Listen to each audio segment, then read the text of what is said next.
Hello दोस्तों, मैं प्रद्युम्न आप सभी का स्वागत करता हूं PS0099 क्लासेस के एक नए वीडियो लेक्चर में। आज के वीडियो लेक्चर में हम लोग देखने वाले हैं DLED सेकंड सेमेस्टर में विज्ञान के अविकल्पीय प्रश्नों को यानी ऑब्जेक्टिव टाइप प्रश्नों को, जो कि हमारे प्रीवियस ईयर के होंगे 2015, 16, 16 सेकंड और 17। चलिए शुरू करते हैं। प्रश्न नंबर फर्स्ट है, प्रश्न नंबर 1 है। पहले हम लोग देखेंगे यहाँ से 2015 के बहुविकल्पीय प्रश्नों को, फिर 16 के देखेंगे, फिर 16 सेकंड और 17 के। प्रश्न नंबर 1 है, प्रबल क्षार है, इनमें से कौन सा है जो आपका प्रबल क्षार होता है? तो इनमें से प्रबल क्षार आपका है NaOH। देखिए प्रबल क्षार जो होता है, जब यह पानी में घुल जाता है तो OH माइनस की सांद्रता अधिक हो जाती है। ये आपका होता है प्रबल क्षार। उदाहरण के लिए सोडियम हाइड्रोक्साइड NaOH जो आपका ऑप्शन में दिया गया है। दूसरा आपका है पोटेशियम हाइड्रोक्साइड KOH। नेक्स्ट आपका है कैल्शियम हाइड्रोक्साइड CaOH आदि। ये सभी आपके हैं प्रबल क्षार। क्वेश्चन नंबर 2 है आपका, अधपका मांस खाने से कौन सा रोग होता है? तो अधपका मांस खाने से आपका होता है एंथ्रेक्स रोग।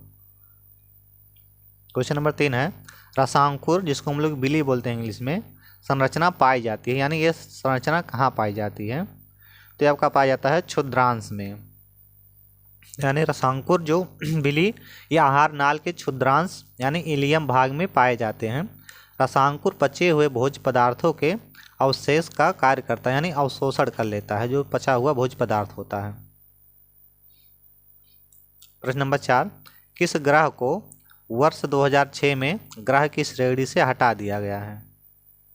ऑप्शन दिया गया आपके पृथ्वी, मार्स, नेपच्यून और प्लूटो। तो ऑप्शन इसका हो जाएगा आपका ऑप्शन नंबर द प्लूटो को जो है 2006 में ग्रह के श्रेणी से निकाल लिया जाता है। ये आपका होता है 13 सितंबर 2006 को इस संघ ने ऐलान किया कि प्लूटो ग्रह नहीं है और इन्होंने एक नई बौना ग्रह की श्रेणी में स्थापित कर दिया। प्रश्न नंबर 5, द्वितीय प्रकार के उत्तोलक का उदाहरण है, इसमें कौन सा है?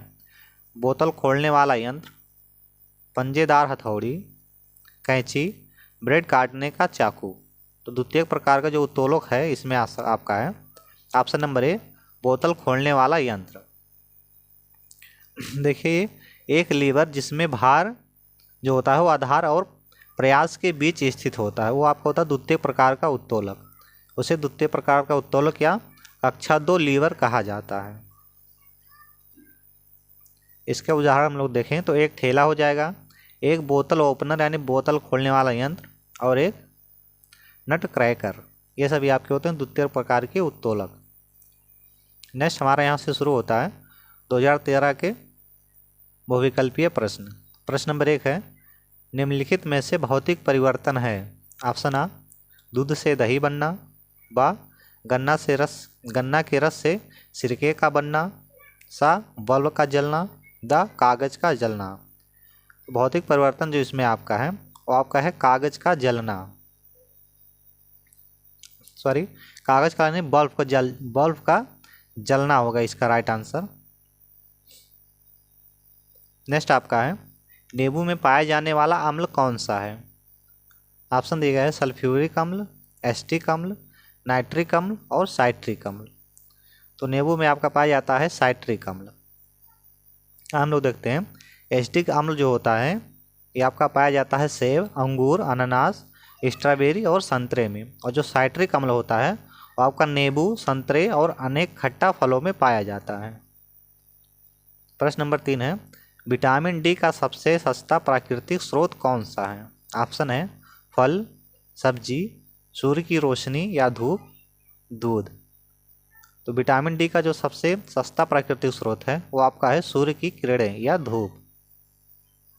विटामिन ए में जो होता है, फल में जो होता है वो विटामिन ए पाया जाता है, सब्जी में आपका विटामिन ए और सी दोनों पाया जाता है, दूध में आपका विटामिन बी पाया जाता है।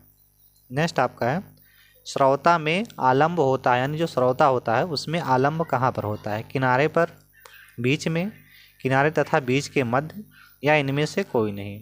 तो श्रोता में जो आलम्ब होता है वो आपका किनारे पर होता है, यानी श्रोता द्वितीय श्रेणी का उत्तोलक है। उत्तोलक है। श्रोते में आलम्ब एवं प्रयास के मध्य भार होता है। इसका उदाहरण है आपका श्रोता, नींबू निचोड़ने की मशीन, ये सभी आपके हैं द्वितीय श्रेणी के उत्तोलक में।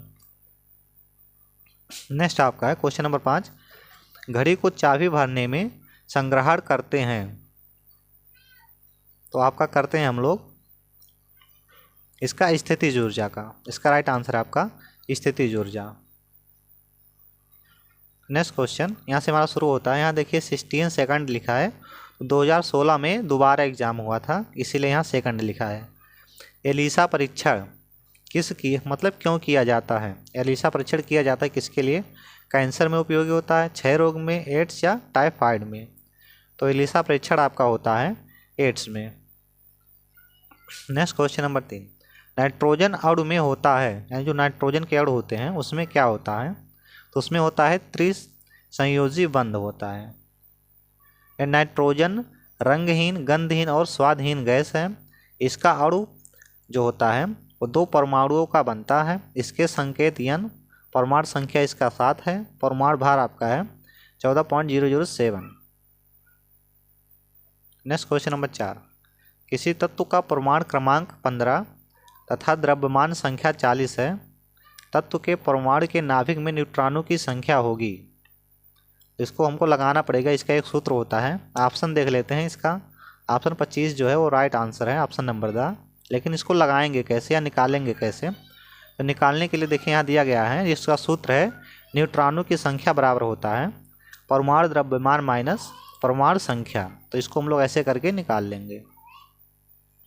नेक्स्ट क्वेश्चन नंबर 5, दाएं निले से अशुद्ध रुधिर किस अंग में चला जाता है? फेफड़ा, हृदय, त्वचा या यकृत? तो दाएं निले से जब अशुद्ध रक्त जो होता है वो आपका जाता है फेफड़ा में। फेफड़ा में किस लिए जाता है? तो दाएं निले से संकुचित होने पर इसका अशुद्ध रक्त फुफ्फुस धमनी द्वारा शुद्ध होने के लिए फेफड़े में ले जाया जाता है, यानी फेफड़े में ब्लड जो जाता है वो शुद्ध होने के लिए जाता है। नेक्स्ट यहाँ से हमारा शुरू होता है 2017 के बहुविकल्पीय प्रश्न। प्रश्न नंबर 1 है, निम्नलिखित में से चूना पत्थर का रासायनिक सूत्र है। इनमें से कौन सा है? तो इसमें आपका है CaCO3। ये आपका है चूना पत्थर का रासायनिक सूत्र। देखिए चूना पत्थर का रासायनिक नाम कैल्शियम कार्बोनेट है। इसका रासायनिक सूत्र CaCO3 है। नेक्स्ट क्वेश्चन नंबर 2 है, सोलर सेल में मुख्य रूप से ऊर्जा का रूपांतरण होता है। ऑप्शन है प्रकाश ऊर्जा का विद्युत ऊर्जा में, दूसरा है प्रकाश ऊर्जा का रासायनिक ऊर्जा में, तीसरा है रासायनिक ऊर्जा का प्रकाश ऊर्जा में, चौथा है ऊष्मीय ऊर्जा का प्रकाश ऊर्जा में। इसका राइट आंसर है आपका ऑप्शन नंबर ए, प्रकाश ऊर्जा का विद्युत ऊर्जा में। नेक्स्ट क्वेश्चन नंबर 3, पेलाग्रा रोग निम्नलिखित में से किस विटामिन की कमी से होता है? विटामिन ए ऑप्शन दिया गया है, बी मिल गया विटामिन बी, विटामिन सी और विटामिन डी। इनमें से किस विटामिन की कमी से आपका पेलाग्रा रोग होता है? तो इसका राइट आंसर है आपका ऑप्शन नंबर बी, यानी विटामिन बी की कमी से। विटामिन बी में जो होता है विटामिन B3 की कमी से होता है। नेक्स्ट क्वेश्चन नंबर 4, जड़ों द्वारा वर्धी प्रजनन होता है। ऑप्शन है आलू में, बा शकरकंद में, सा अदरक में, दा गन्ने में। तो जड़ों द्वारा जो वर्धी प्रजनन होता है वो आपका होता है शकरकंद में।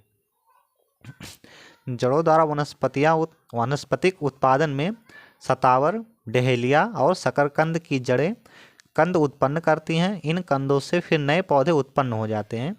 तो ये आपका होता है जड़ों द्वारा वर्धी प्रजनन। इसमें तीन तरह के पेड़ आते हैं। पहला सतावर, डहेलिया और शकरकंद, ये तीनों में वर्धी प्रजनन होता है जड़ों द्वारा। नेक्स्ट प्रश्न नंबर 5 है, वह उत्तोलक जिसमें आलम्ब एवं आयाम के मध्य भार होता है। ऑप्शन है हैंडपंप, चाकू, ट्राली, फावड़ा। तो इसका राइट आंसर हो जाएगा आपका ऑप्शन नंबर सा, ट्राली। आज की वीडियो हमारी यहीं समाप्त होती है। अगर हमारी वीडियो आपको पसंद आई हो तो चैनल को सब्सक्राइब करें और अपने दोस्तों के साथ शेयर करना ना भूलें। अगर आप इस क्लास का PDF चाहते हैं तो आप हमारे Telegram channel PS0099 classes search करके वहाँ से इसका PDF प्राप्त कर सकते हैं। यदि आपको टेलीग्राम चैनल नहीं मिलता है तो आप इसी वीडियो में जाएंगे और इसका डिस्क्रिप्शन खोल के वहाँ से आप इसका PDF ले सकते हैं। जय हिंद।